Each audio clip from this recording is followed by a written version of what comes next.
Catherine Ager is our first student speaker.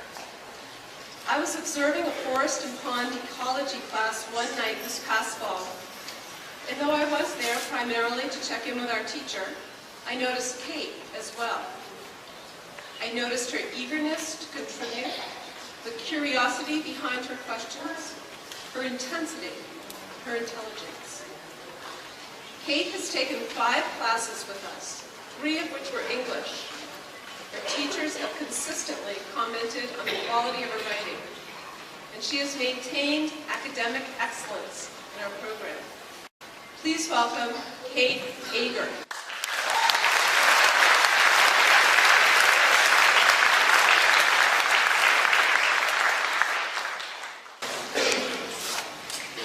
Throughout history, many positive changes have occurred and communities have evolved as a direct result of critical thinking.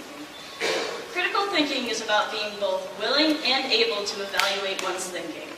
The process consists of multiple steps, including, but not limited to, collecting information, comprehending the information, because if you can't understand what you're thinking about, you can't think about it effectively, analyzing it, and constructing it into a finished product consisting of well-reasoned conclusions and solutions. Finally, you must evaluate your finished product to confirm that it is reasonable, logical, and can be explained.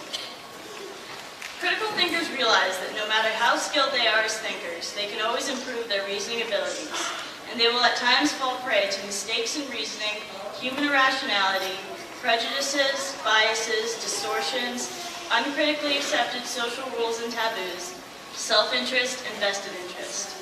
They strive to improve the world in whatever ways they can and contribute to a more rational, civilized society. I learned some very valuable things during my time in school, like reading, writing, and math. I enjoyed the English classes I've attended at Community Ed. They challenged me to think more thoroughly about and consider new aspects of what I read. I enjoy being intellectually challenged so I can further expand my knowledge and reasoning abilities. A few years ago, I was introduced to a new concept. The concept, self-ownership, has a much broader reach than solely the public school system.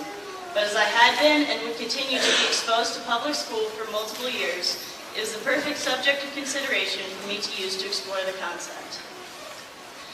After experiencing 12 years of public schooling and applying critical thinking to the experience, I have come to a logical conclusion. I ask that before judging the conclusion I have reached, you listen to what I have to say with a completely open mind. The ability to do so is a crucial characteristic of a critical thinker. Each one of us has had and will continue to have an impact on the people and the world around us. In our own ways, we will each change the world. The only question is how. Over the course of my life, I've learned that it is wrong to initiate force on others and that the use of force is acceptable only in self-defense or defense of another.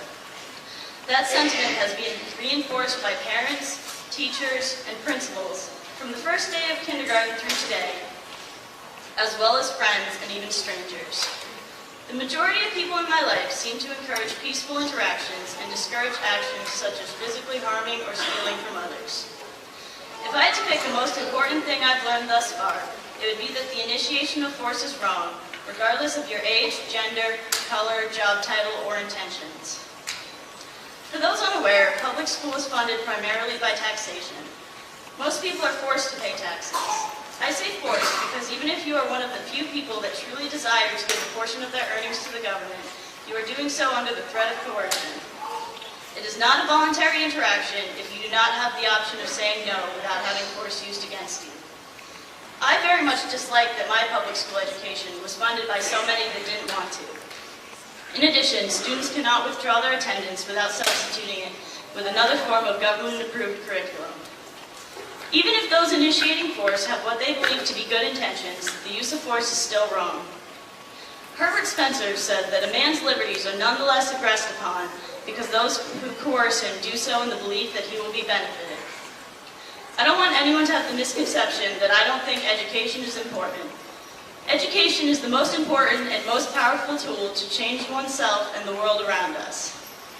I know that a common concern for many when they hear my statements about public school is how students that are not wealthy would be educated otherwise.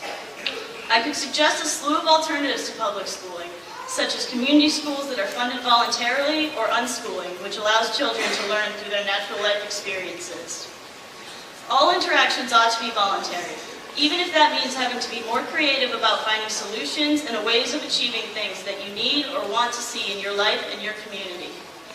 Voluntary interactions are not only the moral route, but would be beneficial to each and every one of us. I think it's safe to say that every one of us that is graduating today has a vision of what their future could or should look like. And while I wish you all the best on your journeys, I want to remind you that it's great to plan for your future. Just don't live there, because really nothing ever happens in the future. Whatever happens, happens now. So live your life where the action is. Now I will continue on to make a positive impact on the world by being a peaceful person who advocates self-ownership and personal responsibility, sharing the ideas with as many people as possible along the way. Now I will work towards a future where all interactions are voluntary and the initiation of force is not considered acceptable in any situation. Once those key elements to a peaceful society are established, there is no limit to the creativity and prosperity we will see. Now, after I receive my diploma, I will leave this stage and I will leave this school, and I will go on to be the change that I want to see in the world. Will you? As said by Socrates, I cannot teach anybody anything, I can only make them think.